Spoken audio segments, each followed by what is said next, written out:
The light was blinding. For a second, I honestly thought they'd made a mistake.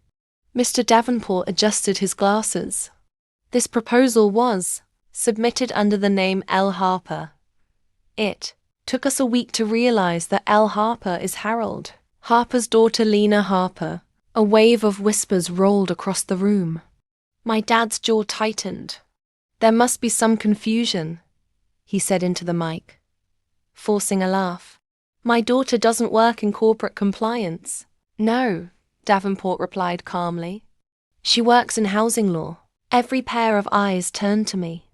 I felt my pulse in my throat as Davenport continued. Miss Harper's analysis identified internal oversights in our subsidiary leasing contracts. She proposed corrective actions, restitution models for affected tenants, and a strategy to cooperate with regulators before penalties escalate. Regulators. The word hung heavy. Ethan leaned toward Dad, whispering urgently. My mom's hand clutched her purse like it might anchor her to the floor. Davenport looked directly at my father. Frankly, Harold, her recommendations may have saved your legacy. Legacy. The same word he'd used minutes earlier to describe my brother. I stood slowly. My heels felt unstable on the carpet. I hadn't planned to speak. I hadn't even planned to be noticed. I didn't submit it to embarrass anyone, I said, my voice steadier than I felt. My clients were being harmed. I proposed a solution that protects them and the company. The room was silent. Dad lowered the microphone. You went behind our backs? He asked, his voice tight. Not angry, worse. Exposed. I did my job, I replied. Davenport closed the folder. The board has already voted to implement the proposal. And we'd like to formally offer you a consulting position too. Oversee the transition. Gasps. Ethan's promotion suddenly didn't feel like the headline anymore. For the first time in my life, I wasn't invisible. And my parents had front row seats to it. You could feel the shift in the room. 5 minutes ago. This was Ethan's night. Dad's crowning achievement. A smooth handoff from father to son. Now every executive at Halbrook Industrial was staring at me like I just flicked the boardroom table. Mr. Davenport extended his hand toward me. Miss Harper, we'd like you to join us on stage. My mom grabbed my wrist before I could move. Her nails pressed into my skin. Don't, she whispered sharply. You've done enough, done enough. I gently pulled free and stood. Each step to the stage felt like walking across a tightrope strung over my childhood. Every report card they'd dismissed. Every achievement that earned a polite nod instead of pride. Every, why can't you be more like your brother? I stepped beside my father. Up close, I could see the strain in his smile. The sweat at his temple. Davenport addressed the audience. When we received Lena's proposal, we assumed she was an outside compliance strategist. Her documentation was airtight. Her legal projections were conservative and precise. She even identified internal emails that could have triggered federal review if left undiscovered. Dad's eyes snapped toward me. You went through internal communications? I cited what was already discoverable, I replied evenly. Public filings. Tenant disclosures. Risk assessments your department signed. Ethan crossed his arms. So what? You're here to play hero? No, I said quietly. I'm here because tenants were being displaced illegally. A few board members shifted in their seats. Davenport continued. To be clear, Lena didn't expose us. She gave us a path to fix what was broken before it destroyed shareholder value and reputations. Reputations. That landed. Dad leaned into the microphone again. This could have been handled privately. I met his gaze. It wasn't being handled at all. The silence that followed felt heavier than any applause. Then Davenport spoke the words no one at our family table had ever said. We are prepared to offer Lena Harper a senior compliance consultant role, reporting directly to the board for the duration of the restructuring. Reporting to the board. Not to my father. Not to Ethan. Above them. A ripple of stunned murmurs filled the hall. Ethan's face flushed red. "You're giving her authority over my division." "For this matter, yes," Davenport answered calmly. My mom looked like she'd swallowed glass. Dad forced a brittle smile at the crowd. "Well," he said tightly, "I suppose talent runs in the family." It wasn't praise. It was damage control. And for the first time in my life, I realized something. They weren't embarrassed of me because I wasn't successful. They were embarrassed because I succeeded without them.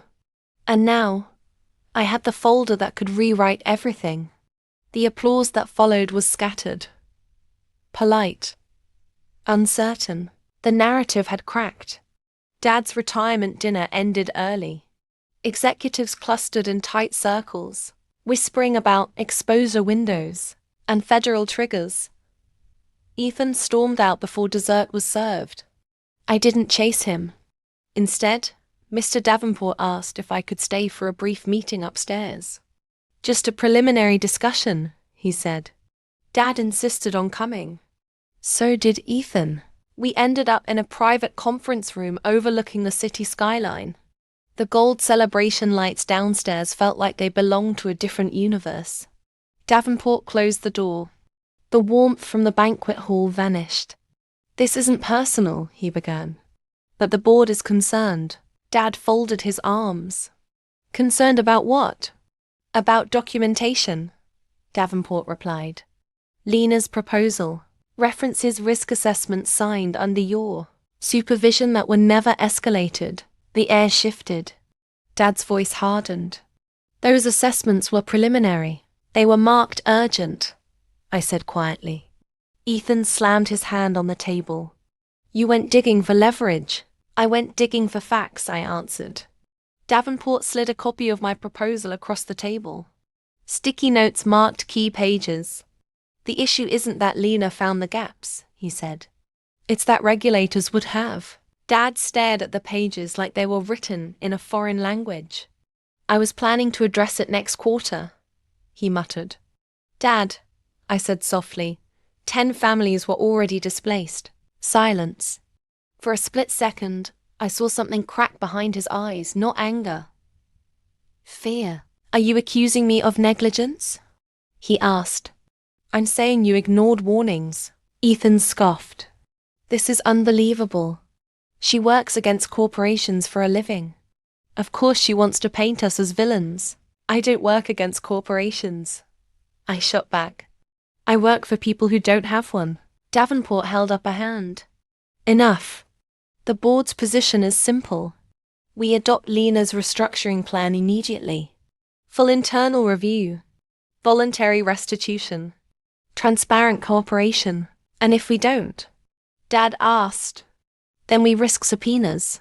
The word landed like a hammer. Dad sank into his chair. For 32 years, he'd built his identity around being untouchable, reliable, in control. Now the control sat on my side of the table. Davenport turned to me. "Lena, will you accept the consulting role?" I hesitated, not because I doubted my ability, but because I knew what it would mean. If I said yes, I wouldn't just be correcting paperwork. I'd be correcting my father. "I'll accept," I said finally. "On one condition." 3 pairs of eyes locked onto me. "I report directly to the board. And I have full access to prior communications without interference." Ethan's face went pale. Dad's voice dropped to a near whisper. "You'd investigate your own family." I held his gaze. "You said tonight I wasn't worth mentioning," I replied. "Now you'll have to." By Monday morning, my name was on the internal directory. Lena Harper, Senior Compliance Consultant, Board appointed. No department listed.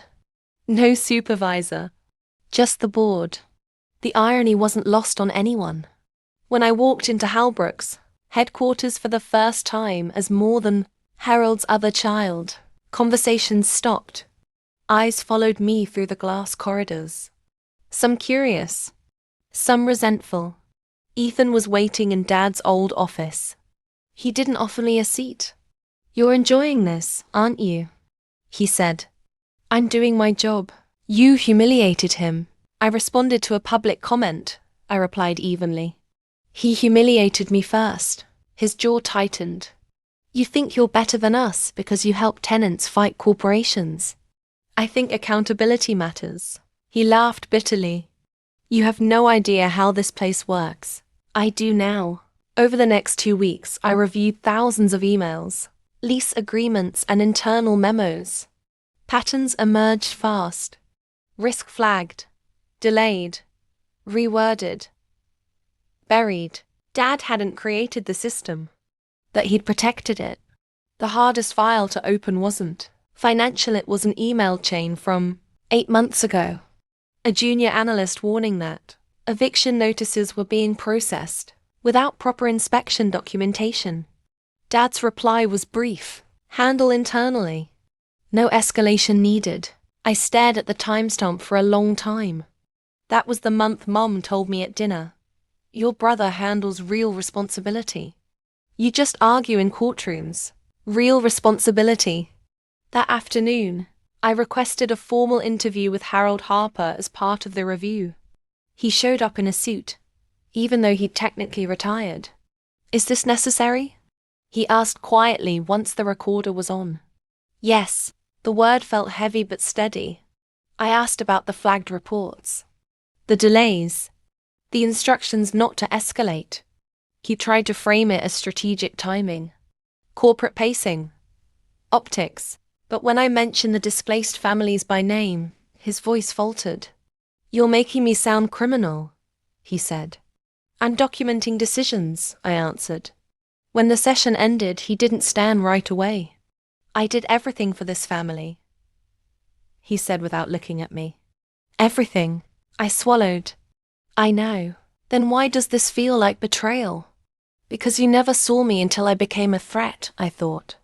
Instead, I said, accountability isn't betrayal. 2 days later, the board voted unanimously to implement full restitution and restructure the compliance division permanently. Ethan's expected promotion was postponed indefinitely. And for the first time in his career, Dad's legacy wasn't defined by loyalty. It was defined by oversight. And my name was written across the correction plan. The restitution checks went out in early spring. 10 families received compensation. 3 were offered renewed leases under revised terms. One single mother sent a handwritten letter to the board thanking them for finally seeing us. They forwarded it to me. Not to Dad, not to Ethan, to me. Halbrook's stock dipped at first, then stabilized. Industry analysts praised the proactive compliance strategy. What could have been a scandal became a case study in corporate course correction. And my name was attached to it. Ethan's promotion was officially rescinded. The board announced an external hire for the executive role. He stopped coming to family dinners. Mom tried to smooth things over. You have to understand, she told me one afternoon. Your father just wanted stability. I wanted integrity, I replied. Dad completed the leadership retraining program quietly. No announcement. No applause. He never apologized publicly. But one evening he showed up at my apartment unannounced. He held something in his hands. A leather folder. Not the company's. Mine. I kept a copy, he said. Inside was my original proposal pages covered in notes from the board, highlighted sections, signatures approving implementation. On the inside cover, in his handwriting, were 5 words. My daughter wrote this. He cleared his throat. At the retirement dinner, I was wrong. The words were stiff, unpracticed, but real. I built my identity around control, he continued. When you stepped in, it felt like exposure, not pride. I studied him carefully. This wasn't a performance. There was no audience. I never wanted to take anything from you, I said. I just refused to stay invisible. He nodded slowly. You're not. A month later, Halbrook hosted a smaller shareholder meeting. No spotlight drama. No gold string lights. Dad was invited as a retired executive. Near the end, one board member asked him what he was most proud of in his career. He didn't hesitate this time. "My daughter," he said into the microphone. "She reminded us that legacy isn't about titles. It's about accountability." There was no polite laughter, just quiet acknowledgement. For years, I fought to be seen. In the end, I didn't need revenge. I needed recognition. And when his boss opened my folder that night, he didn't just expose a compliance failure. He exposed the truth. I was never not worth mentioning. I was the one worth listening to.